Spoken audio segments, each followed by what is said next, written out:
for heat and see no reason that it has to be changed. There will be an upgrade in terms of air handlers to bring more air into the cafeteria and gymnasium because they don't have operable windows in all cases. But for the most part, it's just a traditional building with ventilation is from the windows or from under the doors is an undercut, and that's the way. There is no central air conditioning in that building. There's no intention to put it in, or it's and quite frankly, it's in the hallways, which are not air conditioned. The times I've visited there in the summertime, it's actually been rather comfortable. An old, thick-walled building usually stays cool and so forth. But if it was going to be used in the summertime, it might be something else. But there, as I said, there are window units in most of the office spaces used as office space because people do work there all year round. But there is no central air conditioning at all. There is air conditioning in many of the rooms there. I want you to know that. And again, I need to say this to all of you. It is a beautiful, beautiful building. I have a heavy heart leaving. You need to know that. But of course, for the kids, absolutely. But when we have the open house, you're going to be delighted. It really is a beautiful building.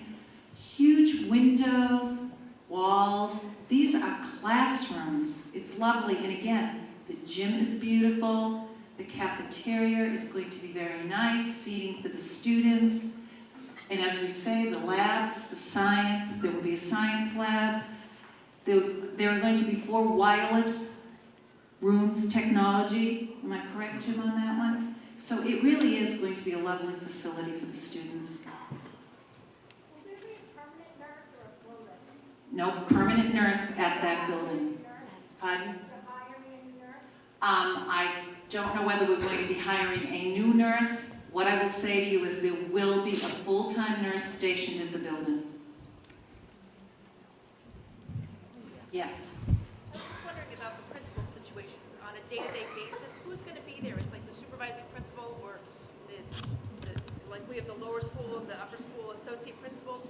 How's that going to work? I'm going to let Jim answer this. The question is, what about administration at the building? The way I have it now is I have 4 assistant principals for about 1,900 students. It varies. It goes 1,950, might go down into 1,800s. It varies. What I'd like to do is move Michael Downs down. He's one of my assistant principals. These moves could be permanent for 3 years or it could be yearly. I do want 1 assistant principal stationed down there, pretty much a permanent basis. They may come back here now and then. I'd also like to have a lead teacher there in case Mr. Downs is out of the building. We have enough people down there to handle that lead teacher role, the certified people who would be going down to the building. I would be going down to the building, as I emphasized to the school, that I'm still principal of Methuen High School, and this is one of my annexes, if you will. So I'll be there just as much. The kids will see me just the way the freshmen see me now. So here again, I use that analogy, that room, that central school that sits outside this wall. Yes. Yes. Is there any point that the kids will be put in trailers outside the parking lot here? Absolutely not. The question was is there any point where the students will be put into trailers? No. Yes. I have a question regarding the walls. And I understand they're going to have walls in Central, but when they come back as sophomores, are they going to have walls here, or they have to start dealing with open concept? The question is, when they come back, will they have walls? Let me answer it this way. When they come up from 8th grade to 9th grade, they come from the walls of the 4 grammar schools into no. When I say no walls, we have some walls. Some of it's locker rooms and so forth, but they'll come from Central School up here. They will have the same walls we have now. Also, we'll be in phases of redoing the school, but they'll come from a walled room to somewhat an unwalled room. Similar to what they come into now as 9th graders. So they are going to have to deal with the open concept in their sophomore year. And junior year, depending on where the construction is, because they'll be starting to make rooms, new rooms, and we'll be moving the student body around according to how the building is phased in. So we're basically just putting off the inevitable 1 year? Well, not again. For those of you who have students in the high school now, you know, you're aware, we do have rooms with walls. The building is not wide open. And again, it all depends, what Principal Giuca just said, it depends on what portion of the building might be complete. That question right now is a difficult one for us to answer. Again, it depends on where the construction is at the time when the students come back in. And keep in mind, this building was built in, what was it, 74, Arthur? 75. 75. So from then on, we've been turning out students that go on to colleges, good careers. And I walk around this school and I see what happens in the classrooms. And I mentioned earlier in the talk, you're welcome to walk around with me. There's some nice things that go on.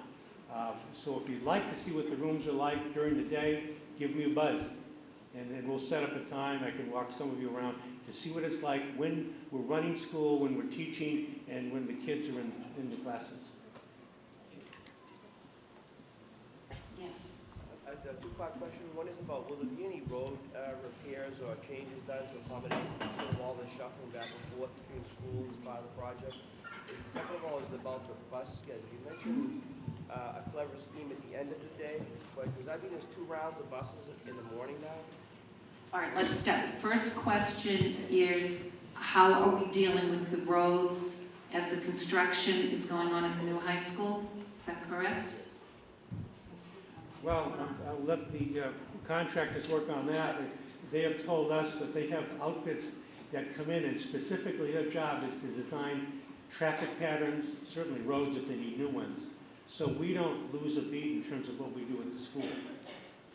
And let me jump in. At our meeting this morning, it was brought up, so I want you all to know, if they're working down near the field house, there will be a way to get in and out of the hockey ring. There will also be a way to get in and out using the backfields for athletics. So this is all on the table, and we will make sure this happens. David. Yeah, a couple of things. We're in the process now of selecting a builder, construction manager at risk. But normally in the construction field, what you would see is that almost all the workers would be here and working by 7 a.m., so they're not going to be conflicting.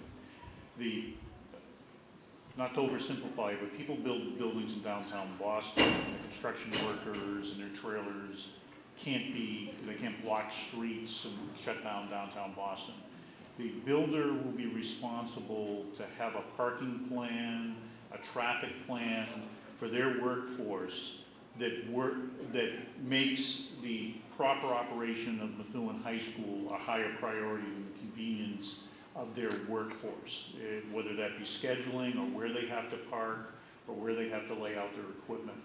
The other thing that was talked about, we have traffic engineers that have looked at the road out here, which is difficult now. One of the things is there'll be a new entrance to the high school, physical entrance, doors that you come in, and you will not come in where you came in today.